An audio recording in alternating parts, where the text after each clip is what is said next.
ഇനി DGPക്ക് ഈ നഴ്സറി പിള്ളേരുടെ തലയ്ക്ക് വെളിവ് പോലും ഇല്ലെങ്കിൽ പോലും അതിനേക്കാൾ താഴെയുള്ള പിള്ളേരുടെ തലയ്ക്ക് വെളിവെങ്കിലും ഈ ADGP ശ്രീജിത്തിനുണ്ടാവണ്ടേ? ഈ അങ്ങോട്ട് കയറുന്ന ഏതെങ്കിലും ഒരു CPM പോലീസുകാരൻ ഒരു തോക്കെടുത്തിട്ട് 2 വെടി താഴോട്ട് വെച്ച് വെടിവെപ്പായി. അതെ, ഈ ഗവൺമെന്റ് വന്ന് 10 ദിവസത്തിനുള്ളിൽ തന്നെ വെടിവെപ്പുണ്ടായി എന്ന് പറഞ്ഞ് എല്ലാവരും കൂടി രമേശ് ചെന്നിത്തല എടുത്തിട്ട് ചതയ്ക്കുമായിരുന്നു. വിധേയത്വം എന്ന് പറയുന്നത് UDF സർക്കാരിനോടും UDFന്റെ ആഭ്യന്തരമന്ത്രിയോടും ആയിരിക്കണം. UDF ഭരിക്കുമ്പോൾ വിജയനോട് വിധേയത്വം കാണിച്ചാൽ ഇരുത്തേണ്ടിടത്തിരുത്തും നിങ്ങളെ. നമസ്കാരം. VD സതീശന്റെ നേതൃത്വത്തിലുള്ള UDF സർക്കാർ അധികാരത്തിൽ വന്നിട്ട് 2 ആഴ്ചകൾ കഴിഞ്ഞതേയുള്ളൂ. പക്ഷേ സർക്കാരിനെ തുടക്കം മുതൽ തന്നെ പ്രതിരോധത്തിലാക്കണം എന്നുള്ള ഒരു ഉറച്ച തീരുമാനത്തിലാണ് CPM. അവരുടെ പല പ്രവൃത്തികളും നമുക്ക് വിലയിരുത്തിയാൽ അത് മനസ്സിലാക്കാനും കഴിയും. 2 ദിവസം മുൻപാണ് ധർമ്മടം MLAയും പാണ്ഡ്യാലമുക്ക് സ്വദേശിയുമായ വിജയന്റെ തിരുവനന്തപുരം ബേക്കറി ജംഗ്ഷനിലുള്ള വീട്ടിൽ ED റെയ്ഡിനെത്തിയത്. അതിനുശേഷം നടന്ന അക്രമ സംഭവങ്ങളൊക്കെ നമ്മൾ കണ്ടതാണ്. പക്ഷേ ഇപ്പോൾ ഉയർന്നു വരുന്നൊരു സംശയം, ആഭ്യന്തര വകുപ്പിനെ തന്നെ, സർക്കാരിനെ തന്നെ പ്രതിരോധത്തിലാക്കാനും കുഴപ്പത്തിൽ ചാടിക്കാനും വേണ്ടി പിണറായി വിജയന്റെ ആശ്രിത വത്സരന്മാരായ ചില പോലീസ് ഉദ്യോഗസ്ഥരും മറ്റുദ്യോഗസ്ഥരും ചേർന്നുള്ള ആസൂത്രണമാണോ എന്നുള്ളൊരു ന്യായമായ സംശയം പലരും ഉന്നയിക്കുന്നുണ്ട്. അത് എത്രത്തോളം ശരിയായിരിക്കും? നമ്മളതിലേക്ക് കടക്കുന്നതിന് മുമ്പ് ഇതിനെ ഒരു കോണ്ടെക്സ്റ്റിലിട്ട് നമ്മൾ മനസ്സിലാക്കണമെങ്കിൽ CPMന്റെ ഇന്നത്തെ അവസ്ഥ എന്താണ് എന്നുള്ളത് നമ്മൾ ആദ്യം പരിശോധിക്കേണ്ടി വരും. 2001 CPM ഇതിനു മുമ്പ് വലിയൊരു ദയനീയമായിട്ടുള്ളൊരു പരാജയം നേരിട്ടത്. ആ പരാജയം നേരിട്ട സമയത്തും ഇടതുപക്ഷത്തിന് 47 സീറ്റുകളുണ്ടായിരുന്നു. എന്നാൽ ഇപ്പോൾ ഇടതുപക്ഷത്തിന് 33 സീറ്റ്. അപ്പോൾ 35 സീറ്റ് എന്ന് പറയുന്നത് 2001 47 സീറ്റിനേക്കാൾ കുറവാണ്. വളരെ വളരെ കുറവാണ്. 12 കുറവാണ്. UDFനെ സംബന്ധിച്ചിടത്തോളം UDFന്റെ ചരിത്രത്തിൽ ഇത്രയും വലിയൊരു വിജയം UDF ഉണ്ടായിട്ടില്ല, 102 സീറ്റ്. അപ്പോൾ CPMനെ സംബന്ധിച്ചിടത്തോളം CPM നേരിടുന്നത് അതിഭീകരമായിട്ടുള്ള ഒരു പ്രതിസന്ധിയാണ്. കാരണം ഇത്രയും വലിയൊരു പരാജയം CPMന്റെ ചരിത്രത്തിൽ ഉണ്ടായിട്ടില്ല. 10 വർഷം അധികാരത്തിൽ ഇരുന്നതിന് ശേഷം വീണ്ടും ഒന്നുകൂടി വരാം എന്ന് വിചാരിച്ചപ്പോഴാണ് തകർന്നടിഞ്ഞത്. 3 ചരിത്രത്തിൽ ആദ്യമായിട്ടാണ് ഇന്ത്യയിൽ ഒരു സംസ്ഥാനത്തും CPM അധികാരത്തിലില്ല എന്നുള്ള ഒരു അപ്പോൾ CPMനെ സംബന്ധിച്ചിടത്തോളം വലിയൊരു പ്രതിസന്ധി CPM നേരിടുകയാണ്. ഇനി ഈ തെരഞ്ഞെടുപ്പ് പരാജയത്തിന് ശേഷം നടക്കുന്ന സംഭവവികാസങ്ങൾ നമ്മൾ നോക്കൂ. CPMന്റെ പോളിറ്റ് ബ്യൂറോ മുതൽ CPMന്റെ സെൻട്രൽ കമ്മിറ്റി മുതൽ ജില്ലാ കമ്മിറ്റികൾ, ജില്ലാ സെക്രട്ടേറിയറ്റ്, ഏരിയ കമ്മിറ്റി, അവിടെയൊക്കെ തന്നെ അതിഭീകരമായിട്ടുള്ള വിമർശനങ്ങൾ ഈ വിജയനെതിരെയും ഗോവിന്ദനെതിരെയും ഉയർന്നുകൊണ്ടിരിക്കുകയാണ്. അപ്പം ഈ പ്രതിസന്ധികളുടെയും തിരിച്ചടികളുടെയും ഈ വിമർശനങ്ങളുടെയും ഒക്കെ പശ്ചാത്തലത്തിൽ CPMന് പിടിച്ചു നിൽക്കണം എന്നുണ്ടെങ്കിൽ എങ്ങനെയെങ്കിലും അണികളെയൊക്കെ ഒന്ന് കൂട്ടി യോജിപ്പിച്ച് എന്തെങ്കിലും വലിയ സമര പോരാട്ടത്തിലേക്ക് പോവുകയോ അല്ലെങ്കിൽ വലിയ കലാപം എന്തെങ്കിലും സൃഷ്ടിക്കുകയോ അല്ലെങ്കിൽ വലിയ ലാത്തി ചാർജോ വെടിവെപ്പോ എന്തെങ്കിലുമൊക്കെ സൃഷ്ടിച്ചാൽ മാത്രമേ ഈ പ്രതിസന്ധിയിൽ നിന്നും ഈ നേതൃത്വത്തിനെതിരായിട്ടുള്ള വിമർശനത്തിൽ നിന്നും CPMന് രക്ഷപ്പെടാൻ പറ്റും. ഈ പശ്ചാത്തലത്തിൽ വേണം നമ്മൾ ഈ കഴിഞ്ഞ ദിവസം വിജയൻ്റെ വീട് റെയ്ഡ് ചെയ്തപ്പോൾ ഉണ്ടായ ഈ ഗുണ്ട അതിക്രമത്തെ നമ്മൾ വിലയിരുത്താൻ എന്നാണ് എനിക്ക് തോന്നുന്നത്. കാരണം പ്രധാനമായി വിജയനുമായി ബന്ധപ്പെട്ട് 3 സ്ഥലത്ത് റെയ്ഡ് നടന്നത്. ഒന്ന് ഇവിടെ, 2 പിണറായിലെ പാണ്ഡ്യാലമുക്കിൽ, 3 കണ്ണൂർ അല്ല പാണ്ഡ്യാലമുക്കിൽ, പിന്നെ കോട്ടൂളിന്നോ കണ്ടു പറഞ്ഞു മരുമകന്റെ വീട്. അതിൽ കണ്ണൂർ പാണ്ഡ്യാലമുക്കിൽ നടന്നത് എന്താണെന്ന് ഞാനൊന്ന് മനസ്സിലാക്കി. അവിടെ ഏതാണ്ട് ഒരു 10-250 ആളുകളാണ് ആകെ കൂടിയത്. ആകെ 10-250 ആളുകൾ കൂടി ഇടിയുടെ കൈവെട്ടും കാലുവെട്ടും എന്നൊക്കെ പറഞ്ഞിട്ട് മുദ്രാവാക്യങ്ങൾ വിളിച്ചു. കണ്ണൂർ ജില്ലയിൽ പോലും സുസംഘടിതമായി ഒരു പ്രതിഷേധ യോഗം ഇതിനെതിരെ നടന്നില്ല. അതെ, യഥാർത്ഥത്തിൽ പിണറായി വിജയനെ പോലെ ഇത്രയും സമുന്നതനായ ഒരു നേതാവിൻ്റെ വീട്ടിൽ റെയ്ഡ് നടക്കുമ്പോൾ ഒരു 10,000 പേരെങ്കിലും പങ്കെടുക്കുന്ന ഒരു വലിയ പ്രതിഷേധ യോഗം കണ്ണൂർ എന്ന് പറഞ്ഞ CPMന്റെ ഉറച്ചകോട്ടയിൽ നടക്കേണ്ടതാണ്. ഒന്നും നടന്നില്ല. അല്ല, ഈ കണ്ണൂരിൽ നിന്നാണ് പിണറായി വിജയന് വളരെയധികം എതിർപ്പുകൾ ഉയർന്നു വന്നിട്ടുള്ളതെന്ന് കൂടി നമ്മൾ മനസ്സിലാക്കണം. അല്ല, ഞാൻ പറഞ്ഞത് അതിൻ്റെയൊക്കെ പശ്ചാത്തലത്തിലാണെങ്കിലും ഇയാളുടെ വീട്ടിൽ നടക്കുമ്പം കണ്ണൂരിൽ ഒരു സ്ഥലത്തെങ്കിലും കണ്ണൂർ ടൗണിലെങ്കിലും ഒരു 10,000 പേരെ വെച്ചിട്ടൊരു വലിയ നടത്തേണ്ടതല്ലേ? കാരണം അത് CPM ബുദ്ധിമുട്ടുള്ളതല്ല, അതുപോലും നടന്നില്ല. എന്നാൽ തിരുവനന്തപുരത്ത് നടന്നത് എന്താ? നമ്മളത് വിശദമായിട്ട് ഒന്ന് വിശകലനം ചെയ്യണം എന്നാണ് എനിക്ക് തോന്നുന്നത്. തിരുവനന്തപുരത്ത് വിജയൻ്റെ വീട്ടിൽ, വാടക വീട്ടിൽ ലക്ഷങ്ങൾ വിലയുള്ള ഈ 5 ബെഡ്റൂമും സ്വിമ്മിംഗ് പൂളുമൊക്കെയുള്ള വലിയ ഏതാണ്ട് 2-3 ലക്ഷം രൂപ വാടക ഉള്ള ആ വലിയ കൊട്ടാര സദൃശ്യമായിട്ടുള്ള വീട്ടിൽ വിജയനും മകളും ഉണ്ടായിരുന്നു. അവിടെ ED അവിടെ റെയ്ഡിന് വരുന്നു. റെയ്ഡിന് വന്ന ശേഷം നമുക്ക് മനസ്സിലാകാൻ കഴിഞ്ഞൊരു കാര്യം എന്താ? ആ റെയ്ഡ് നടക്കുന്ന സ്ഥലത്തേക്ക് പാർട്ടി അണികളെ കേന്ദ്രീകരിപ്പിക്കാൻ സംഘടിതമായിട്ടുള്ള ശ്രമം CPM-ന്റെ ഭാഗത്തു നിന്നുണ്ടായിരുന്നു. അതിന്റെ ഓഡിയോ ഒക്കെ പുറത്തു കൊണ്ടുവന്നിട്ടുണ്ട്. ആര്യ രാജേന്ദ്രൻ മുതലുള്ള പല ആളുകളൊക്കെ വിളിച്ചിട്ട് എല്ലാവരും. അല്ല, അതൊരിക്കലും നമുക്ക് ഊഹിക്കാവുന്നതേ ഉള്ളൂ. ഒരിക്കലും തിരുവനന്തപുരം നഗരത്തിൽ നിന്ന് ഇത്ര ചുരുങ്ങിയ സമയത്തിനുള്ളിൽ ഇത്രയധികം ആൾക്കാർ വരില്ല. ഇത് ഞാൻ ഇന്നലെ തന്നെ പറഞ്ഞതാണ്. ഈ ഓഡിയോ പുറത്തു വരുന്നതിന് മുമ്പ് തന്നെ നമ്മൾ അറിഞ്ഞതാണ്. ബ്രാഞ്ച് തലങ്ങളിൽ പോലും ആര്യ രാജേന്ദ്രൻ ഉൾപ്പെടെയുള്ളവരുടെ നിർദ്ദേശം അനുസരിച്ചാണ് കഴിവതും പ്രവർത്തകർ എത്രയും വേഗം തിരുവനന്തപുരത്ത് എത്തണമെന്നുള്ള നിർദ്ദേശം അനുസരിച്ചാണ് ആൾക്കാർ വന്നത്. അപ്പം നമ്മൾ തുടക്കത്തിൽ തന്നെ നമ്മൾ വിശകലനം ചെയ്യുമ്പോൾ നമുക്ക് കാണാൻ കഴിയുന്ന എന്താ? സുസംഘടിതമായിട്ടാണ് ആളുകളെ അവിടെ വരുത്തിയത്. ഒന്ന്, അതായത് ആക്രമിക്കണം എന്നുള്ള ഒരു ഉദ്ദേശത്തോടു കൂടി തന്നെയാണ്. എന്തായാലും അത്ര ആളുകളെ അവിടെ സംഘടിതമായിട്ടുള്ള ഒരു സംഘാടന പ്രവർത്തനത്തിന്റെ ഭാഗമായിട്ടാണ് അവിടെ കേന്ദ്രീകരിച്ചത് എന്നുള്ളത് ഒന്ന്. രണ്ട്, ആ കേന്ദ്രീകരിച്ചതിൽ ഒരു 4-1 പേരെങ്കിലും ഗുണ്ടകളായിരുന്നു എന്നുള്ളതാണ് രണ്ടാമത്തെ കാര്യം. ഒന്നാം പ്രതി 18 കേസിലെ പ്രതിയാണ്. ഒന്നാം പ്രതി മുമ്പ് ദിനകർ. ഒരു 4-1 ഗുണ്ടകളായി. 2, 3, ഈ ഗുണ്ടകൾ തയ്യാറെടുപ്പോടുകൂടിയാണ് വന്നത്.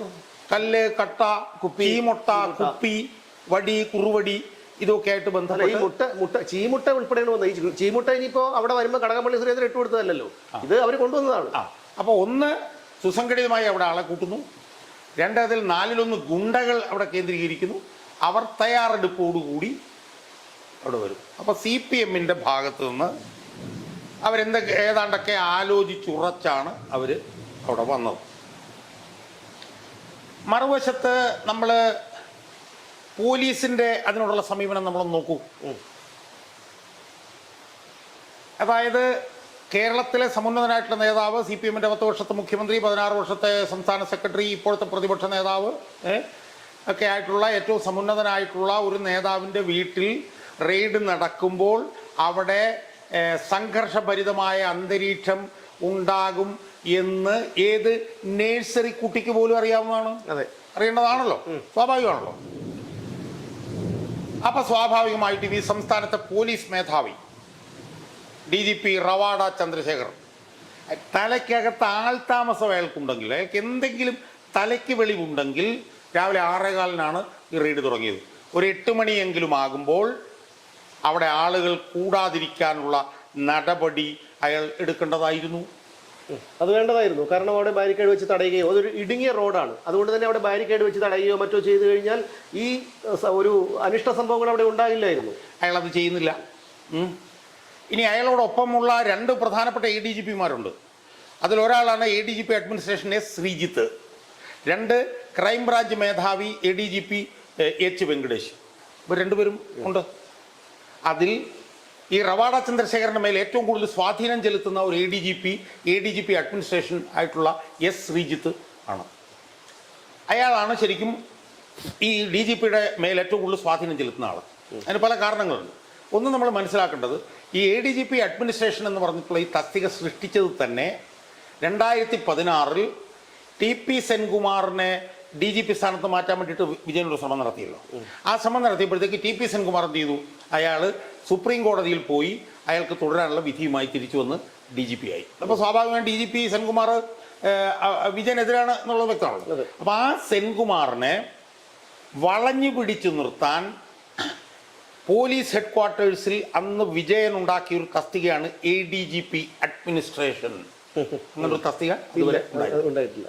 ആ തസ്തികയിൽ പലരുടെയും കാല് പിടിച്ചും സ്വാധീനിച്ചുമൊക്കെ വന്ന് കയറിയ ആളാണ് ADGP S. ശ്രീജിത്ത്. ആ ശ്രീജിത്തിനാണ് ഈ റവാഡ ചന്ദ്രശേഖരന്റെ മേൽ ഏറ്റവും കൂടുതൽ സ്വാധീനം.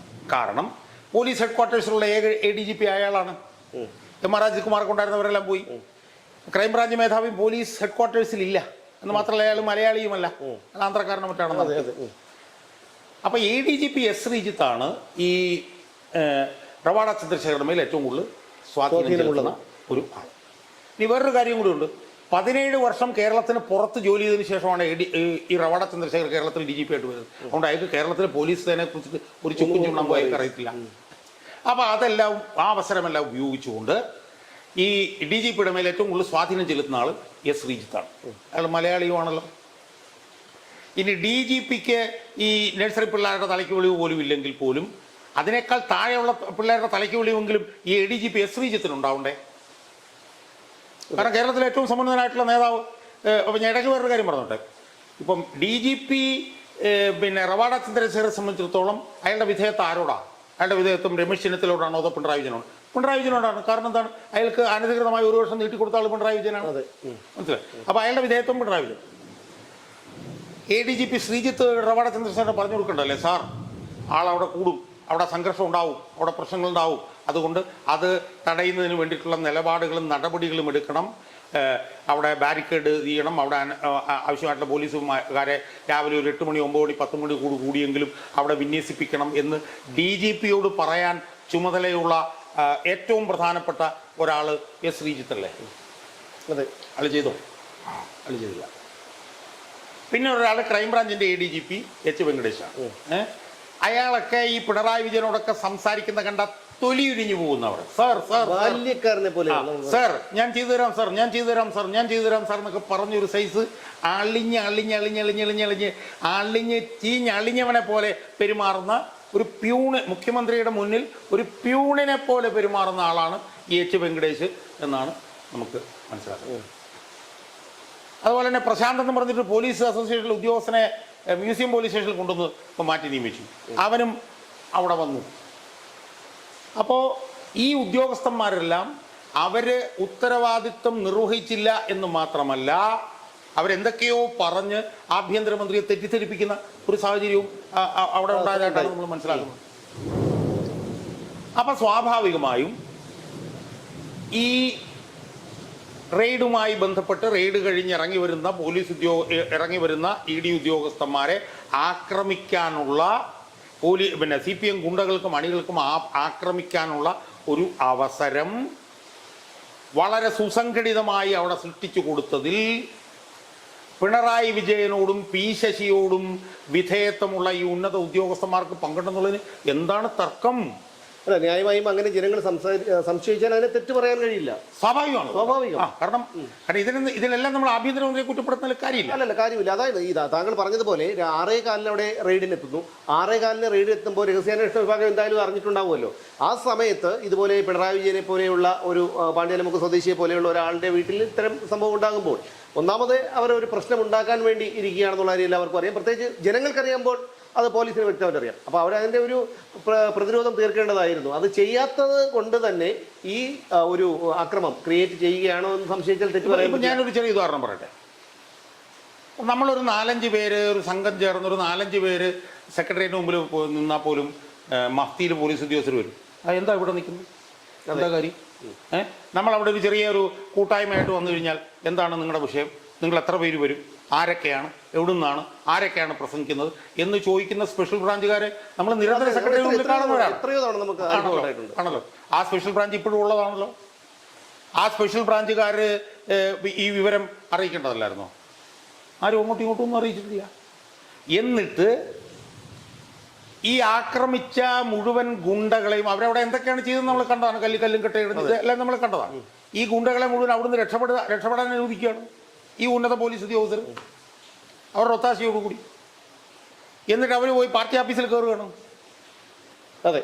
അപ്പം എന്തായിരുന്നു CPMന്റെ ഉദ്ദേശം എന്ന് പറയുന്നത്? CPMന്റെ ഉദ്ദേശം എന്ന് പറയുന്നത് ഇതിലൂടെ ഒരു ലാത്തിച്ചാർജോ വെടിവെപ്പോ ഒരു കലാപോ സൃഷ്ടിക്കുക. കലാപം സൃഷ്ടിക്കുക മാത്രമല്ല, അവർ രക്തസാക്ഷിക്ക് വേണ്ടി നന്നായി അവർ ഈ സർക്കാർ അധികാരത്തിൽ വന്നതിൻ്റെ അന്ന് മുതൽ ശ്രമിച്ചുകൊണ്ടിരിക്കുകയാണ്. അത് ഈ 2 ആഴ്ചയ്ക്കുള്ളിൽ അവർ നടത്തിയ ഒരു അക്രമ സ്വഭാവമുള്ള സംഭവങ്ങൾ നമ്മൾ എടുത്ത് കഴിഞ്ഞാൽ മനസ്സിലാവും. മുമ്പ് ഒരിക്കലും ഇതുപോലൊരു സംഭവം ഉണ്ടായിട്ടില്ല. പല വിഷയങ്ങളും ഉണ്ടായിട്ട് പോലും ഉണ്ടായിട്ടില്ല എന്നുള്ളത്. അതൊരു വശത്ത് അവർ നടന്നു. മറുവശത്ത് പോലീസിനെ പ്രകോപിപ്പിക്കാൻ വേണ്ടിയിട്ട് CPM നേതാക്കന്മാർ EN സുരേഷ് ബാബുവിനെ പോലുള്ള ഒരു പോലീസിന്റെ നെഞ്ചത്ത് കയറി താളം ചവിട്ടുമെന്നുള്ള നിലയിലേക്കുള്ള സംസാരങ്ങൾ നടത്തും. അപ്പോൾ ഇതിൽ നിന്ന് നമ്മളെല്ലാം മനസ്സിലാക്കേണ്ട ഒരു കാര്യം എന്താണെന്ന് ചോദിച്ചാൽ, ഈ പിണറായി വിജയനോട് എന്താണ് പ്രധാനപ്പെട്ട വിഷയം? ഇപ്പോൾ രമേശ് ചെന്നിത്തല ആഭ്യന്തരമന്ത്രിയായി വന്നിരിക്കുന്നു.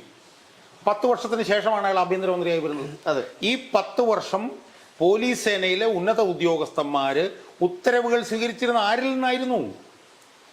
വിജയന്റെ കയ്യിൽ നിന്നായിരുന്നു. DGP ആയാലും ADGP ആയാലും ഉന്നത ഉദ്യോഗസ്ഥന്മാരെല്ലാവരും ആരായാലും അവർ വിജയൻ ഇരിക്കാൻ പറഞ്ഞാൽ കിടക്കുകയും കിടക്കാൻ പറഞ്ഞാൽ ഉരുളുകയും ചെയ്യുന്നവരാണ്. അതിൽ 90% പോലീസ് ഉദ്യോഗസ്ഥന്മാർ. അതിൽ രമേശ് ചെന്നിത്തലനെ ഇപ്പം നേരിടുന്ന ഒരു വലിയ പ്രതിസന്ധി എന്തായിരിക്കാം? ആരാണ് സർക്കാരിനോട് വിധേയത്തുള്ളവർ, ആരാണ് സർക്കാരിനോട് എതിരുള്ളത് എന്നൊന്നും അവർക്ക് അയാൾക്ക് പെട്ടല്ല. അത് മാത്രമല്ല, ഈ പോലീസ് ഉദ്യോഗസ്ഥർ അന്ന് പിണറായി വിജയന്റെ കാലത്ത് പല പോലീസ് ഉദ്യോഗസ്ഥരും കാണിച്ചിട്ടുള്ള നെറുകെട്ട പ്രവൃത്തികൾ നമ്മൾ കണ്ടതാണ്. എന്ത് തെമ്മാടിത്തരം കാണിച്ചിട്ട് വന്നാലും പിണറായി വിജയൻ സംരക്ഷിക്കും. ആ ഒരു സംരക്ഷണം രമേശ് ചെന്നിത്തലയുടെ ഭാഗത്തുനിന്നും ഉണ്ടാവില്ല. ഞാൻ ഒരു കാര്യം കൂടി ഇടയ്ക്ക് പറഞ്ഞോട്ടെ. ഈ വിജയൻ നവകേരള സർക്കിട്ട് നടത്തിയപ്പോൾ യൂത്ത് കോൺഗ്രസ്സുകാരെ തല്ലിച്ചതച്ച സംഭവം, അതിലെ ഗൺമാൻ, ആ ഗൺമാൻ്റെ ഫേസ്ബുക്ക് പോസ്റ്റ് ഇന്നലെ ഫേസ്ബുക്ക് അക്കൗണ്ട് ഞാൻ ഇന്നലെ യാദൃശ്യമായിട്ട് കാണാനിടയായി. ഒരു സാധാരണ സൈബർ അന്തം കമ്മി പോലും ഇത്തരത്തിൽ ഫേസ്ബുക്ക് പോസ്റ്റ് ചെയ്യില്ല. അത്തരത്തിലുള്ള പോസ്റ്റുകളാണ് അയാൾ ചെയ്യുന്നത്. അപ്പോൾ അവരെ സംബന്ധിച്ചിടത്തോളം അവർക്ക് നിലനിൽപ്പാണ്. അത് നാട്ടുകാരെന്ത് ചെയ്യുന്നു, നാടെന്ത് ചെയ്യുന്നു, നാടിനും നാട്ടുകാർക്കും എന്ത് ദോഷം സംഭവിക്കുന്നു എന്നുള്ള അവരെ സംബന്ധിച്ചുള്ള വിഷയമല്ല.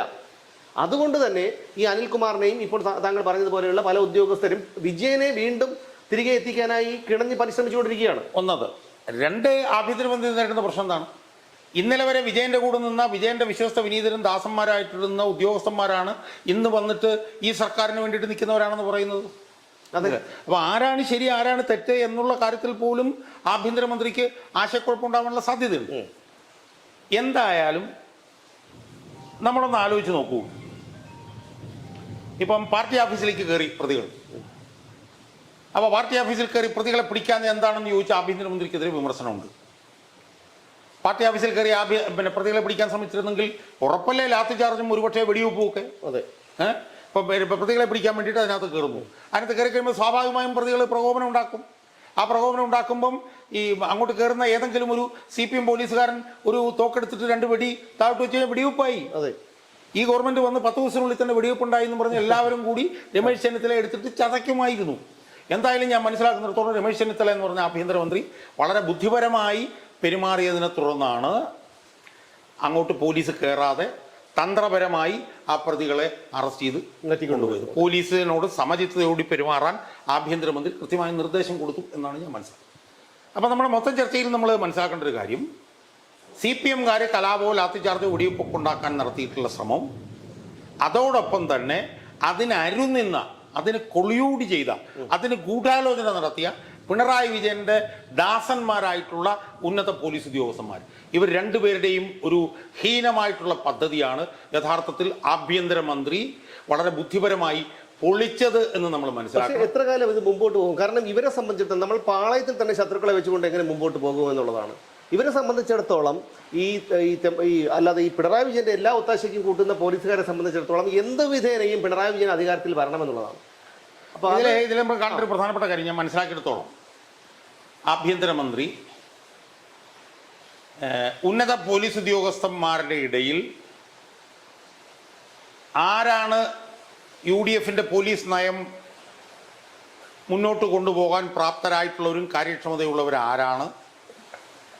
ആരാണ് വിജയന്റെ വിശ്വസ്ത വിനീത വിധേയന്മാരും ദാസന്മാരുമായി നിൽക്കുന്നവർ എന്ന് കൃത്യമായി മനസ്സിലാക്കാനുള്ള ഒരു ഭഗീരഥ പ്രയത്നത്തിലാണ് എന്നാണ് ഞാൻ മനസ്സിലാക്കുന്നത്. അതിലെനിക്ക് വളരെ ആദരവ് തോന്നിയ ഒരു തീരുമാനം എന്ന് പറയുന്നത്, DGP റാങ്കിലുണ്ടായിരുന്ന ശ്രീമാൻ A. ഹേമചന്ദ്രൻ IPSനെ അദ്ദേഹത്തിന്റെ ഉപദേഷ്ടാവായി, കറപ്ഷൻ ഇല്ലാത്ത ഉദ്യോഗസ്ഥനാണെന്ന് മാത്രമല്ല ഒരു സ്വാധീനത്തിന് നിലനിൽക്കുന്ന ഒരു ഉദ്യോഗസ്ഥനല്ല.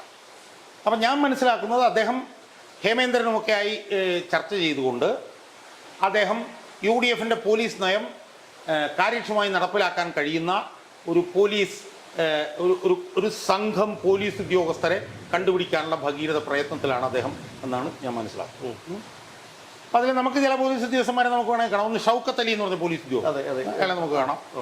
അതുപോലെ തന്നെ മുടക്കോഴി മലയിലൊക്കെ പോയി ഈ TP ചന്ദ്രശേഖരൻ കേസിലെ പ്രതികളൊക്കെ പിടിച്ച അനൂപ് കുരുവിള ജോൺ എന്ന് പറഞ്ഞിട്ടൊരു അദ്ദേഹത്തിനെ വേണമെങ്കിൽ തിരിച്ചു കൊണ്ടുവരാം.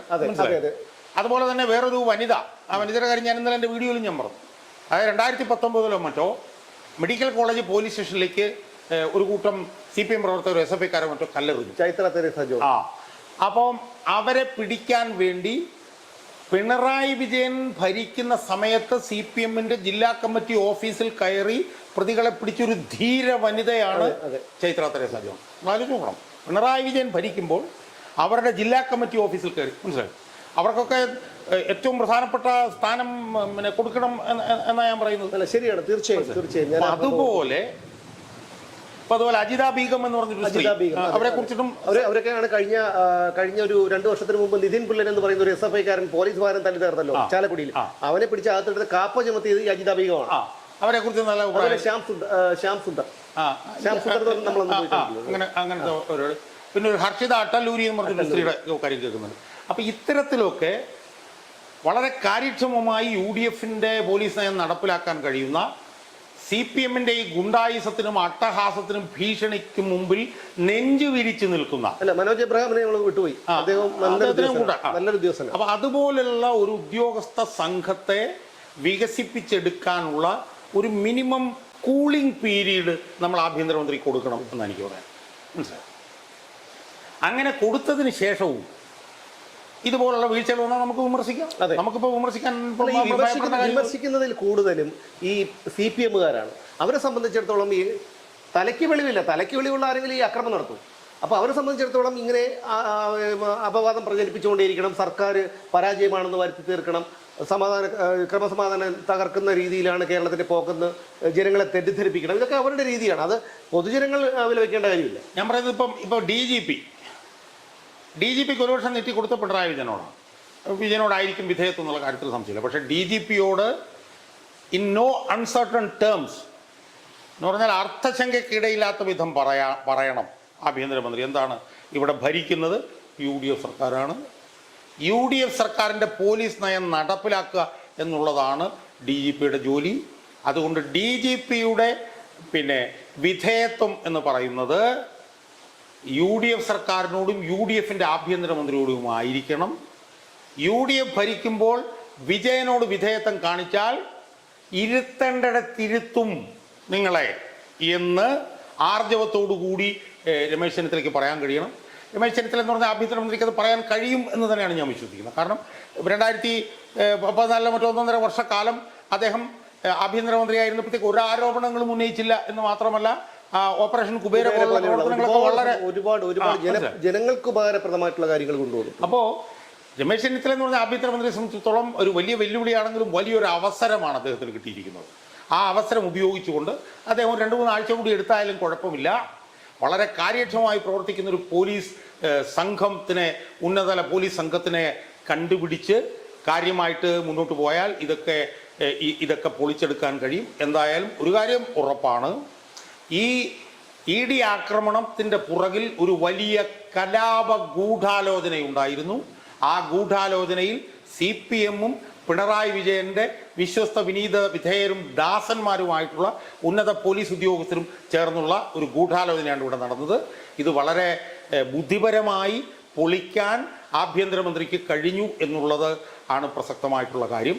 അതുകൊണ്ട് നമ്മൾ അധികാരത്തിൽ കയറി 10 ദിവസമേ ആയിട്ടുള്ളൂ. അതിനുള്ളിൽ ആഭ്യന്തരമന്ത്രിയെ കണ്ണടച്ച് വിമർശിക്കുന്നതിന് പകരം നമ്മൾ അദ്ദേഹത്തിനൊരു കൂളിംഗ് പീരീഡ് കൊടുക്കണം, ഈ സേനയെ നവീകരിച്ചെടുക്കാൻ എന്നാണ് ഒരു പൊതുപ്രവർത്തകൻ എന്നുള്ള നിലയിൽ എനിക്ക് സൂചിപ്പിക്കാം. എനിക്കും തീർച്ചയായിട്ടും ഇതേ അഭിപ്രായം തന്നെയാണുള്ളത്. കാരണം പോലീസ് സംവിധാനം ഒരുപക്ഷെ പരാജയപ്പെട്ടു എന്ന് തന്നെ നമുക്ക് പറയാൻ കഴിയും. കാരണം തലസ്ഥാന നഗരത്തിൽ സെക്രട്ടേറിയറ്റിന് വെളിപ്പാടകലെ ഇതുപോലെ ഒരു വിഷയം നടക്കുമ്പോൾ അത് മുൻകൂട്ടി അറിഞ്ഞ് അതിനെ പ്രതിരോധിക്കാനുള്ള ഒരു തയ്യാറെടുപ്പ് പോലീസ് നടത്തിയില്ല എന്ന് പറയുമ്പോൾ ശ്രീ ഷാജാൻ സാർ പറഞ്ഞതുപോലെ നമുക്ക് അതിനെ വ്യാഖ്യാനിക്കേണ്ടി വരും, സംശയിക്കേണ്ടി വരും. പക്ഷേ എനിക്ക് പറയാനുള്ളത് 3 ലക്ഷം രൂപ വാടക കൊടുക്കുന്ന പാണ്ഡ്യാലമുക്ക് സ്വദേശിയായ പിണറായി വിജയൻ ED റെയ്ഡ് നടക്കുമ്പോൾ ബാത്റൂമിൽ പോകാൻ പോലും കഴിഞ്ഞില്ല എന്നുള്ളതാണ്. അപ്പോൾ വീടിനകത്തൊരു കക്കൂസ് പോലും ഇല്ലാത്ത വീട്ടിലാണ് ഈ 3 ലക്ഷം രൂപ വാടക കൊടുക്കുന്നത്. ഒരു കാര്യം കൂടി തീരുന്നതിന് മുമ്പ് എനിക്ക് പറയാം, ഇത് സുസംഘടിതമായിരുന്നു, ഇതൊരു കലാപാഹ്വാനമായിരുന്നു എന്നുള്ളതിൻ്റെ ഏറ്റവും പ്രധാനപ്പെട്ട ഒരു തെളിവ് വിജയൻ്റെ ഈ വിഷയത്തോടുള്ള സമീപനമാണ്.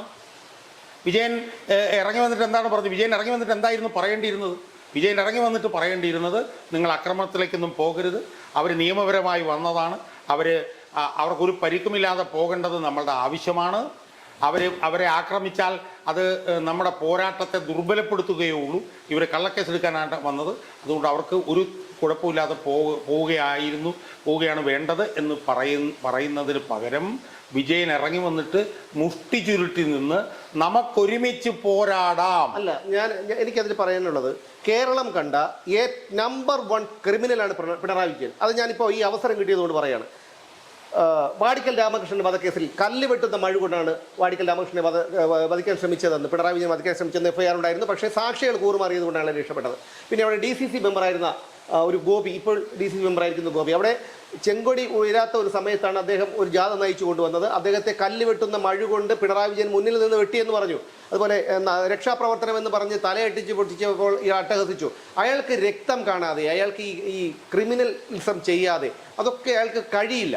അയാളെ സംബന്ധിച്ചിടത്തോളം ഗുണ്ടുകാട് സാബു, മരട് അനീഷ്, അതുപോലെ തമ്മനം ഷാജി എന്നൊക്കെ പറയും പോലെ പാണ്ഡ്യാലമുക്ക് സ്വദേശി വിജയൻ എന്ന് പറയാനാണ് എനിക്കിഷ്ടം. കാരണം ഇതുപോലൊരു മുഖ്യമന്ത്രി, ഒരു രാഷ്ട്രീയ പ്രവർത്തകൻ, ഒരു പൊതുപ്രവർത്തകൻ ഉത്തരേന്ത്യയിൽ പോലും കാണില്ല. എനിക്ക് തോന്നുന്നു ആ ഷിബു സോറനും ഹേമന്ത് സോറനും ഇവരൊക്കെ ഇതിനേക്കാളും ഭേദമാണെന്നാണ്. ആരെങ്കിലും ചെയ്യുന്ന ഒരു പ്രവൃത്തിയാണോ? യഥാർത്ഥത്തിൽ പിണറായി വിജയൻ പുറത്തേക്ക് ഇറങ്ങി വന്ന് ഇതുപോലെ സാർ പറഞ്ഞതുപോലെ പറഞ്ഞാൽ മതിയായിരുന്നു. അവിടെ ഒരു സംഭവം ഒന്നും ഉണ്ടാകില്ലായിരുന്നു. അവിടെ ആ കാര്യങ്ങൾ വഷളാക്കിയതും കലാപാഹ്വാനം നടത്തിയതും വന്നു. ആ അക്രമത്തിന് പ്രേരണ നൽകുന്ന രീതിയിൽ പ്രവർത്തിച്ചു എന്ന് മാത്രമല്ല, തുടർന്നും അക്രമത്തെ ന്യായീകരിക്കുകയാണ് ചെയ്തിട്ടുള്ളത്. അതുകൊണ്ട് ഞാൻ പറയുന്നത്, പിണറായി വിജയൻ, വി ജോയി, കടകംപള്ളി സുരേന്ദ്രൻ, ജോൺ ബ്രിട്ടാസ്, ആര്യ രാജേന്ദ്രൻ, VK പ്രശാന്ത് ഇങ്ങനെയുള്ളവരുടെയൊക്കെ ഫോണുകൾ എടുത്ത് പരിശോധിക്കണം പോലീസ്. എന്നാൽ മനസ്സിലാകും ഇവിടെ എങ്ങനെയാണ് ആൾ കൂടിയത്. എന്തായാലും ഞാൻ നേരത്തെ തുടർന്ന് പറഞ്ഞ കാര്യം കൂടി പറഞ്ഞ് അവസാനിപ്പിക്കാം. 3 ലക്ഷം രൂപയാണ് ബേക്കറി ജംഗ്ഷനിലുള്ള പാണ്ഡ്യാലമുക്ക് സ്വദേശി വിജയന്റെ വീടിന് വാടക കൊടുക്കുന്നതെന്നാണ് പറയുന്നത്.